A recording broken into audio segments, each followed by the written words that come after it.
First, let me apologize for having to redo this because of a computer glitch. It's been what? Last time I was here was snow on the ground, right? It was December, so hopefully I'll be better this time. That whole hard drive ended up having to be. I had to have that whole hard drive sent to the Geek Squad to save all the data. It's really not a problem. I don't mind doing it again. It's more. People are paying more attention now anyway. Yeah. All right. Here with Joe Rand, mayor of Nyack, who's now trying to up his ante to the state senate.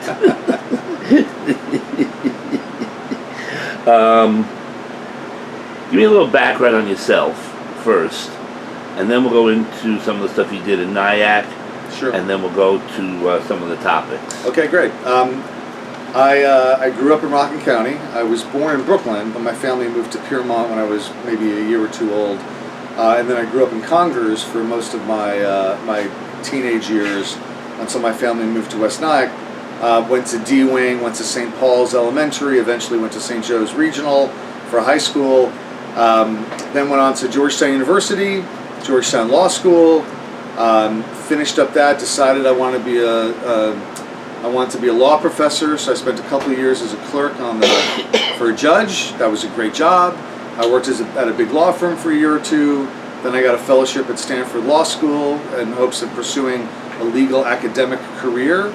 And then from there, I did a fellowship and I earned a master's at Stanford. And then after that, worked at Brooklyn Law School and Fordham Law School. Decided it wasn't the right thing for me. I love teaching. I didn't love writing articles that no one was ever going to read. I wasn't good at the legal academia side. Meanwhile, my brothers had joined my mother's real estate company that she founded in the early 80s, which was the #1 company at the time in Rockland County, had grown to that, and they were doing a good job growing it. They built it into about a $10 million revenue business, and they wanted me to join them because I had a teaching background, I had a legal background, and they needed me to kind of fill those gaps. I was the lawyer for the company and the trainer for the company, and I did that for about 25 years. Moved out here. I lived in the city for most of that time. Moved back here in 2009, moved to Nyack. I've lived there for now 17 years in Nyack. Worked for the company, had a wonderful time. We built it up from a $10 million company to a $100 million revenue company. Very successful business, one of the most successful businesses in the history of Rockland County of any kind. Not a lot of $100 million businesses operating out of Rockland in its history. And then about right after COVID, I'd had enough. Like after we got through the COVID period, I was done. And so I decided to sell most of my interest. I'm still involved with the company a little bit, but we took on a partner, and the partner bought me out for the most part. And then I had some free time, and at the time, we had just seen the village of South Nyack dissolve itself because of mismanagement. And I didn't want to see that happen to Nyack, and so when a position opened up on the village board, because Elijah Reckland Melnick was elected to the Senate and he was a trustee, I reached out to the mayor and I said, if you want me to be a trustee, I will take on that role. And I joined as a trustee. I found that I liked being involved in village government. When he retired, I became mayor 3 years ago. I've enjoyed immensely being mayor. I think it's the best job in politics to be mayor of the village of Nyack. I love it, but I felt like a calling to try to do more for a larger community, to go from serving 7,000 constituents in Nyack to serving something like 300,000 constituents as a state senator, and there was an opportunity to do that, and so I decided to run last December. Okay. All right. There's a lot of topics that need to be discussed. Sure. This is probably my experience dealing with politics since the 70s. I was a kid, I was into politics. I've seen times where there was a lot of stuff, but the intensity of the topics today is really unmatched in American history. Except for maybe during the Civil War. The 60s maybe? Yeah, the 60s. Was pretty tumultuous time. Yeah, tumultuous, but it wasn't we are in a divisions- unique time in history, I Yes. believe, with the clash of cultures, clash of ideologies that's going on right now. The divisions, even in the 60s, weren't as bad as they are today.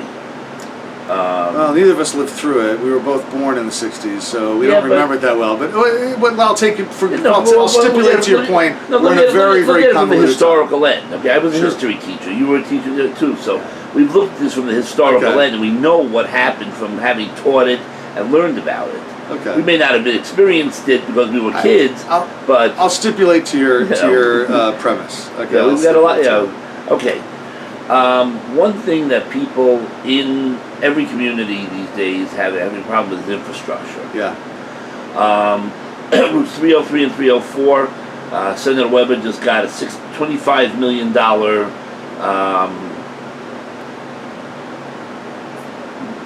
grant Yeah. improvement to do those roads. So we're going to be having a lot of, the Well- roads are going to be redone. Just to clarify, So- and not to be nitpicky about it, the grant was proposed by the Democratic legislator, passed by the Democratic legislature, and then signed by the governor. So, Well, when you as got- much as I like Bill Weber's a great guy, I like him, but he did not get that $25 million for 304. I know he stood in front of the check or behind the check that they handed out, and he was there for the ground opening. But when you're a Republican senator in Albany, Yeah, you well- don't get $25 million to Yeah, I mean, bring back to your when community. there's super majorities, It's and a Democratic governor. You Yeah. don't have a lot of it. I mean, the same way Right. that if I was a state Well. senator in Nashville, Tennessee, I would not in the Tennessee legislature be able to dictate Yeah. a lot of spending decisions. So I just want to be nitpicky about that. Okay. But your point's well taken about infrastructure. So let's talk about Okay, infrastructure. so let's talk about infrastructure. In Nyack, you've had problems with the water main breaking every Yeah. time you turn around. Yeah. How have you dealt with that, and then how would you deal with the infrastructure now for the entirety of the district, which is most of the Rockland County? Well, our challenge in Nyack and really throughout Rockland County is just an aging, depending on what kind of infrastructure you're talking about. So let's talk about the pipes in Nyack first. Nyack Water Department, those pipes, they go back over 100 years now that all those things have been installed, most of them. And they're old and they're well built, but there are going to be breakdowns. So we have every periodically, mostly during the winter, there'll be a break as the pipes contract and expand and whatnot. And it's something that you deal with because it's not. I don't believe that the will or the money is there to do a wholesale replacement of all the pipes throughout Nyack or any other village for that matter, because that would be a millions of dollars and enormous disruption as we pulled up, and most of it wouldn't be necessary because most of the pipes will hold out just fine. So it's like anything else. In our homes we have old equipment, right? Our boiler breaks, we fix the boiler. Or our refrigerator goes out, we bring in the repairman. Right. You got to repair stuff. Doesn't mean that we're like, you know what, this house is old, let's replace every piece of equipment and every pipe in there. You can't do that. The larger question about the infrastructure is we have the same problem. We have older infrastructure in Rockland. Rockland is a county that, a lot of this construction goes back, a lot of the infrastructure goes back 50, 60, 70 years. I went down, my wife is from North Carolina, so I have in-laws there. And you go down to North Carolina and it's just, everyone who goes down there says, oh, the roads are beautiful. Yeah, because they're 10 years old. They're new. I mean, the Rockland roads were perfect back in the 50s and 60s. Aged roads do not age well. So what are we going to do about it? It really comes down to money because you need to do repairs, you need to do smart repairs, and you need to fix it. And money, that's one of the reasons why I'm running, because I feel as if with a Republican in the Senate, and Bill Weber's a nice man, and he, I know he works hard and he's working in good faith, but he just doesn't have the capacity to get money back to the village. Now, we do have Democratic legislatures in the Assembly who have been able to get money back, and we do have, the state does confer, highway funds and sidewalk funds and things like that as a general matter if you get it based on population or based on need. So we get our share of that, but we do need, I think, somebody in Albany who's going to reach out with both hands and try to find opportunities. I mean, the thing I've been good at, one of the things I've been good at as mayor of Nyack, has been getting money from my village. You know, I've been in mayor I'm going on my third year. In those 2+ years, I have gotten about $6 million of grants for the village, including $4.5 million for the New York Forward Downtown Revitalization Grant, which has just been announced what it's going to do. We're going to have a restaurant on the marina. We did improvements to nonprofits like the Angel of Nyack and Elmwood Theater and Hopper House and Nyack Center. We're going to put in all new old-time street lamps to make the downtown more charming. There's just an enormous amount of good that came out of that. That was because we were smart enough to write a grant that got approved, and because the people that made the decision, the board that made the decision, all knew me. Because I've been involved in economic development in the Hudson Valley for 20 years. I've been on boards, I've been at meetings, they all know who I am, and they knew if they gave a grant to Nyack, we would not waste it. We would invest it smartly, which is what we've done. So it's about bringing money back to the district, in Nyack, in the village, and when I'm a senator, the idea will be I am good I'm entrepreneurial, and I'm innovative, and I'm shameless about going and trying to knocking on doors and going and getting help to get money back to this district. And I'll be able to do that both because I'll be a Democrat in a Democratic-controlled Senate, but also because my basic nature is go out and be entrepreneurial and go out and grab money with both hands, which is what I've done as mayor. All right. What do you see as the biggest infrastructure problem that, I mean, keep in mind something. Rockland County was never designed to be a year-round community back in the 50s. It was supposed to be just like the Hamptons, summer homes, people come up, they stay for the summer, back and forth, and they close up and you have maybe 100,000 people in the county.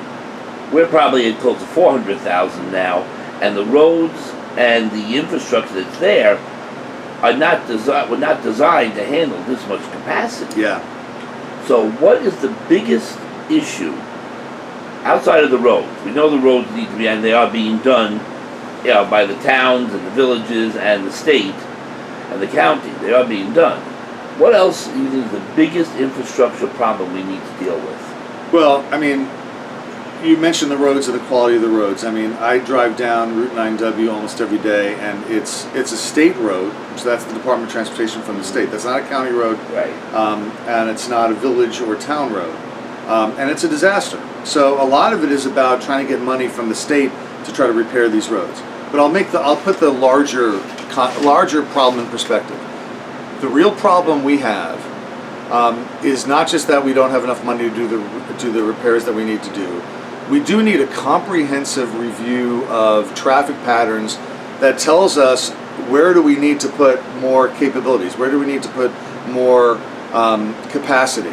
And for example, I just last night went to a meeting at Orangetown Town Hall that was for the purpose of explaining the fact that the Department of State is going to spend almost $6 million on a roundabout on Route 9W up in the Palisades area, and the fact it's by Sneed's Landing, and the fact is they shouldn't be spending that money. Nobody in the area wants it. The town doesn't want it. Supervisor Kenny doesn't want it. Nobody wants it except that a couple of people that were able to somehow manage to get a $6 million grant 5 or 6 years ago, and now the DOT has the money and they want to spend it, and they're going to spend it on this roundabout that's going to be extremely complicated for buses, very complicated for all the bicyclists that come down Route 9W on weekends. It's not going to help anybody. Nobody wants it, and they're going to spend that money. Like, I'm going to go up and I'm going to try to talk to my friends in Albany, even though I'm not in office, about trying to take that money and put it to better use. If it's not targeted, that it can only be spent on that roundabout. If it can only be spent on the roundabout, you know what? Save the money. Send it back to Donald Trump. He can use it to build the ballroom. All right? But if we can use the money for something else, we have lots of needs just on Route 9W that could be fixed. But the larger point is we need a more comprehensive plan about where the needs are, and that's a Rockland County thing, about where the needs are. And I will say what would take a lot, and the other part of it is that we need very much to improve public transportation in Rockland County. Because if we had better public transportation within the county and to get from the county to Westchester and to New York City, that would take a lot of stress off the roads. And it would take a lot of stress off the minds of people who have to commute right now, who are forced to drive because our commuting options are really very limited. Right now, we need a single ride from here into Manhattan. well, I don't know if we'll ever get a single ride, because no matter what, you know, you're going to have to get some way over to Westchester to get Metro North. So there'll be some sort of train transfer. Right now, you can get the trains from Suffern, Spring Valley. You can get them from Suffern, Spring Valley, Nanuet, and Pearl River. All right, there's 2 different lines that run each on 2 stops. And they stop in Secaucus, and they change trains, and then you go into the city. And a 2-seat ride, not including the trip to the train station, is livable. The problem with our ride into the city is that those trains stop on like every block in New Jersey. They take like an hour and a half to an hour 45 minutes to do what should be a 40-minute trip, because they are the first stops on a train that stops everywhere in Jersey. So what we do need is we need the MTA, that we're spending millions of dollars every year to the MTA, and all we have to show for it is a ferry from Haverstraw that takes a couple hundred people over to Ossining every day. We need the MTA to step up and provide us some express trains coming from the Rockland stops to get us into Secaucus quicker, so we can get into the city quicker. That's one major thing. And the other major thing is they just changed the provider for the Hudson Link buses. Okay, the Hudson Link buses are now going to be free through October. That's wonderful. But the problem is not that they were expensive, because they weren't that expensive. The problem is that they're not reliable. And people they won't sign up for commuting. They're not going to say, you know what, I'm going to go take the bus into the train to take into the city every day, if they don't know that the bus is going to be there on time and get them to the train so they can catch the right train to go into the city. And that the bus will be there relatively quickly when they come back, when they do the return trip. So we need better commuting options, which would take people off the roads. And the other thing we need is, I don't know what's going on with the tour buses that go intra-county, but those tour buses, nobody trusts them as being reliable. The trips take too long. They need to be completely rethought as to what they do. Now that's not a state senator job. Well, there were bids out for companies to come in to run it. Well, that would, back in February. That should have been already decided upon. That would be great. I'm not. That's a county issue, so it's really more something for the legislators. I would just say, as a state senator, if I were there, I would be working very hard to try to facilitate a more efficient county bus rides, and do what we're doing in Nyack. Right now, Nyack, we got a county grant to buy a 6-person electric shuttle that's called the Hoppy, named after Edward Hopper, that's going to hop around Nyack, taking people on demand from place to place within the village of Nyack. And the idea is that people might, in the morning, go on the app or the website and tap or send the text message, however we're going to do it, to get a call, and call the Hoppy shuttle to pick them up and take them to the train station. Or they might use it when they park down at the marina to take them uptown to go eat. Or maybe they'll be at the hotel and they'll call to pick it up and take them down to the downtown. But the commuting option would be really good. It's a pilot project that I think would be really valuable for other towns and villages in Rockland County, because the idea is you've got these tour buses, but to get to the tour bus stop, it might be too long a walk, nowhere to park, so you need someone to give you a ride there. Well, if you have, like if they have in Pearl River, or they had in Congers, or they had in Airmont, if they had like a 6-person electric shuttle that was on demand, which is not that expensive, it's $50,000. It's not like $800,000 like the big buses. You could buy, 15 of them for that price. That you would take people around and be able to solve that last mile problem they have with public transportation, which is, how do you get people to the regional center bus to get them to get where they need to go? Part of the problem with the tour buses that a former reporter of mine was working on was the cleanliness. There was garbage all over the place and stuff. And we had a couple of stories up on it and caught some flack for it. And from certain people in the county government. They're upset about, I guess, that Drawing attention to it. Yeah. But there was one editorial that came in, and right after the editorial came in, all of a sudden, all the garbage was cleaned up. I don't know how that happened, but I have it did. sympathy.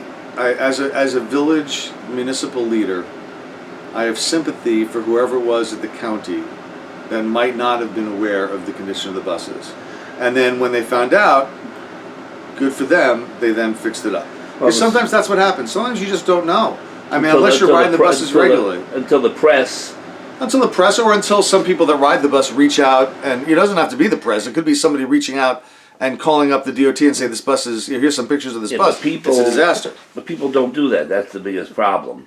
They generally don't. They complain on social media. And they don't bring it up to the people that need to.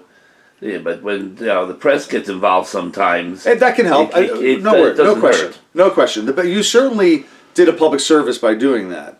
I'm just saying that, like, as the mayor of Nyack, people will post a problem on Facebook and tag me. And if I don't see it, because I get lots of tags, I get lots of mentions on my Facebook, and if I don't see it, they feel like I blew them off. And I always tell people, just email me if you have a problem. Yeah. I go through my email about once or twice a day, so I could be late in getting back to emails, but I will always reply. I'll always respond. Well, let's get back to the infrastructure or what? Oh, no, infrastructure. I think we beat that horse. All right, we got that. We hit that one. All right, good. We got that one. Check it. I already infrastructure. Did. Along with infrastructure comes taxes. Yeah. Along with everything comes taxes. New York and California keep battling back and forth who's the highest tax state, and I think right now California's got us beat. But we're not too far behind them in in having the highest taxes in the country. I mean, the tax structure here in New York is driving businesses out. People like there's something tax the billion, tax the billion, tax the rich, tax the rich. Well, the rich have the ability to say, okay, you know what, you're gonna overtax me, I'm out of here. We're losing population. We're bleeding population. We're like second or third in exodus from the state, and 90% of the reason is the taxes. Okay. Well, what can you do? Okay, let's. What can I do about that? Let's say you get in. You have your Democratic majority and stuff. What can you do as a freshman senator to help get the taxes down? Well, let me first. I'm going to agree with you that taxes are really high in Rockland County. I'm a property owner. What I say in Rockland County, in this county, and the state. No question. Taxes vary. We are a very high state, high tax, high service state. All right. So stipulate to that, we're in agreement. I don't agree with your premise that that's the reason for migration out of New York, or at least it's not the primary reason. I believe the primary reason that people leave New York is because of a lack of attainable housing. That people can't afford to live here, not because the taxes are high, although they are. It's because the average price, let's just talk about Rockland County, the average price for a single family home in Rockland County right now is almost $900,000. To buy a $900,000 home, you need to be able to put down about $200,000. And so you need $200,000 in free cash, and then you need to make about $200,000 to $250,000 a year. Now, there's just not a lot of people in Rockland that can afford that mortgage and have that kind of free cash to buy a home. So people just can't afford to buy. And if you talk about young people, and you talk about the fact that the average rent is up above $2,000 a month, to afford a $2,000 a month rent, 2,000 times 12 is 24,000. You're basically expected to spend about a third of your income on rent. So if you're making if you're paying $24,000 a year in rent, you have to be making $75,000 a year. And that's for a one bedroom. And that's for probably a one bedroom. Might even be a studio. That's one person basically. And the fact is, there are not a lot of 25-year-olds get their first job at $75,000 a year. Mm-hmm. So they're leaving. I mean, people come to me all the time and say, my kid just moved away because he doesn't have anywhere to live. My 22-year-old, my post-college. And that's killing this county. It's killing this state. And what what we need to do about it is we need to get more attainable housing, and we need to create more affordable housing. And when I say affordable housing, people immediately get bristle up because they think it's like, oh my God, that means that these big giant apartment buildings, and they associate sometimes affordable housing with some negative externalities with regard to crime, with regard to, put that aside. That's why I use the word attainable housing. Attainable housing means housing that people can afford to live in. And if you're going to talk about affordable housing, you do need to find a way to make it that people can afford to pay it. Now, when I talk about affordable housing, I talk about two types of affordable housing.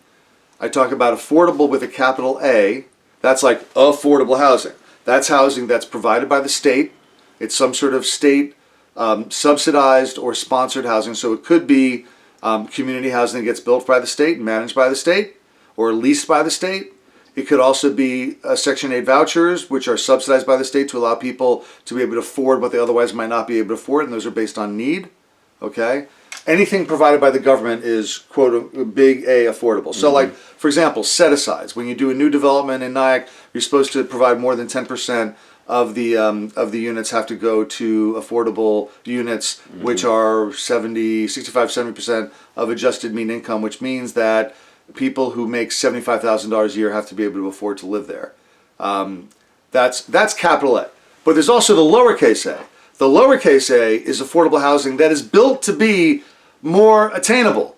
It's not a 3-bedroom house or a 4-bedroom house or a 1-acre lot, or it's not a 3-bedroom luxury condo. We need more housing that your sons can buy. You have 2 sons. They need housing availability, or they're going to be living with you for the rest of their lives. They need a place where they can go where it will be $1,300, $1,400, $1,500 for a reasonable apartment that they can afford on a $40,000, $35,000 a year salary, which is an entry-level salary. Okay? We need to encourage and incentivize developers to not take every bit of property that they have and build the most expensive thing they can build, because that's where they get the most return.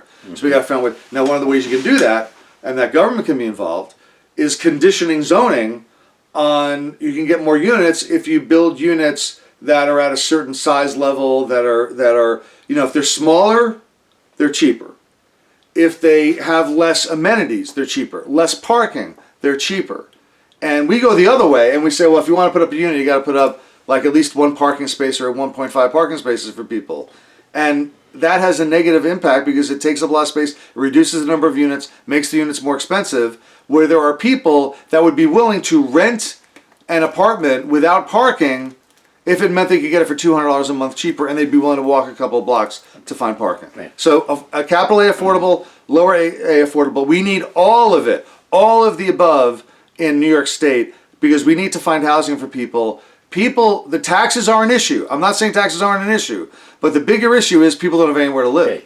Then they're not going to move. But the main question, my main question to you, and you diverted from that to the housing part of it, was Very adroitly, I might add. yes, it was a smooth transition. But Let's go back to taxes. let's go back to the main topic here. Okay. Okay, you weren't answering the question I asked you. Which Well, is, what can you took do issue. to help? All right, I'll answer your question now, because I took issue with your premise that the people are leaving because of high taxes. And I don't think that's I exactly spoke with a why. lot of people, okay, and I have friends that. I mean, I'm not just, Taxes definitely don't help. They don't help. I'm not saying that housing is definitely an issue, but part of the biggest problem is the high taxes that people are paying on the properties, on Yes, the absolutely. the high income tax, the high gas taxes, all the taxes that are being put on us, and the regulations that businesses, which we'll get into also. Yeah. But what can you do to help reduce the tax burden on the average constituent in your district? Okay, well, let's talk about the different taxes that make up your tax bill every year. All right? Let's start with the property tax. The property tax, state government doesn't have any part of that. Doesn't get a Right. piece of it, doesn't have anything to do with it. And that's probably the most, I think, the tax that is the most out of line with other states. Like, our property taxes are considerably higher than they are in other states. And the reason for that is largely the school tax, okay? School taxes make up the biggest part of it. You have for the property tax, you have your school, you have your town, and if you have a village, you have the village. And there's a county tax as well. Right. The biggest piece of that, probably more than half, is the school district tax. Well, North Rockland is still paying off that. And I forget the name of it, but that electricity thing from like 30 years ago. Still I paying understand that off in our it's taxes. the I'm forgetting the name. Yeah, I of it. forget the name of it come also to me as right we now, talk. yeah. But here's Once the that thing. gets paid off, it'll knock out a lot of the Some, taxes. but I mean, the yeah. taxes are also high in the other school districts, and they don't have anything like that. Yeah, but that North hanging Rockland over though is them. a little higher because of that. Well, that's what. But the problem is that, we believe New York is a high service state. We provide lots of services to our residents and to our citizens. They don't do that in other parts of the state. But the question comes down to are all of these services that are provided necessary services, or are some of them just Well, let's stick with Wish list. well. The question is, for example, are there ways in which we could cut school budgets? I mean, that's really between the one thing we can say about schools is that school districts are small.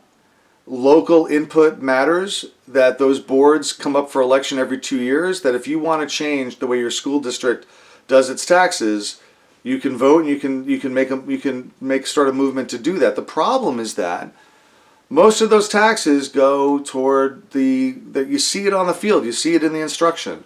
People say, well, there's too many administrators. Well, yeah, it sounds like too many administrators until your kid needs special assistance in some way, and now you need the counselor, Right. and now you need the special let's assistant. get back to the state taxes. Okay, let's get back to what you. What I can actually- all right, What we can actually. Yes. I mean, everything you State say. income tax. Everything you say about the county tax is exactly right. Yeah. But the fact is, and the first thing you said was you have nothing to do with that in the state. In the state, What yeah. can you do on the the state village level? The village. Well, I'll just say this: as mayor, I've kept the taxes to this tax cap. We have a 2% tax cap every year, and we've been very creative in finding alternate revenue sources. We have a hotel tax that doesn't hit any residents. We have a cannabis tax, sales tax, that doesn't hit any residents unless they buy cannabis.